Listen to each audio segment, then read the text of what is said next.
तर नमस्कार मित्रांनो, तुमचं स्वागत आहे परत एकदा माझ्या नवीन व्हिडिओमध्ये. तर मित्रांनो, मी तुमच्यासाठी आज एक नवीन व्हिडिओ घेऊन आलो आहे. तर व्हिडिओ शेवटपर्यंत नक्की बघा. तर मित्रांनो, आज आपण जाणार आहोत वैभव डोंगरे यांच्या शेततळ्यावरती. तर आपण त्यांच्या शेततळ्याला भेट देणार आहोत. चला जाऊयात आपण त्यांच्या शेततळ्यावरती.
तर नमस्कार मित्रांनो, ठरल्याप्रमाणे आपण वैभव डोंगरे यांच्या शेततळ्यावरती आलेलो आहोत. तर हे बघू शकता, मागे त्यांचं शेततळे आहे. तर आपण वैभवला विचारू त्यांना म्हणजे खर्च वगैरे किती आला आहे. तर वैभव, शेततळ्याला म्हणजे टोटल मिळून किती खर्च आला आतापर्यंत? शेततळ्याला टोटल मिळून 2.5 लाखाची ताडपत्री आहे आणि 2.5 लाख शेततळ्याला लागलेले, असे मिळून 5 लाख रुपये खर्च आलेला आहे आम्हाला सगळं. अच्छा, म्हणजे खोदकाम वगैरे त्याच्यासाठी 2.5 लाख? हा, त्याच्यासाठी 2.5 आणि ताडपत्री पन्नीसाठी 2.5 लाख रुपये लागले. पन्नी, अच्छा.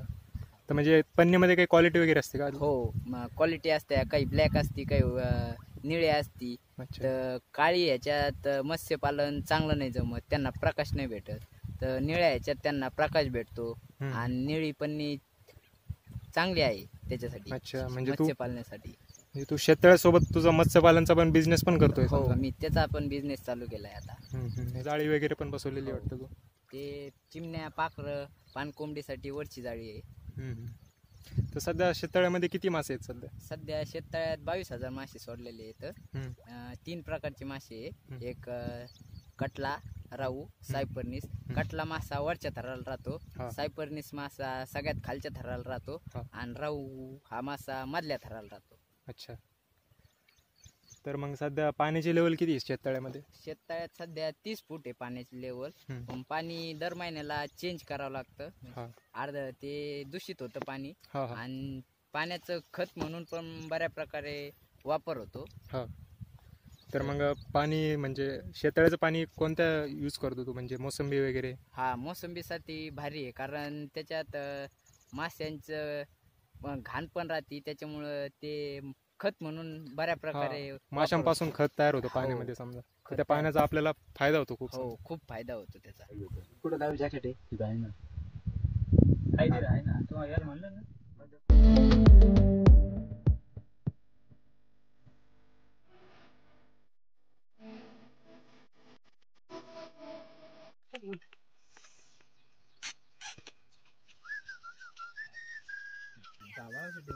बघ तुला 10,000 नोकरी करून पण 8,000 फोन टाकायचं.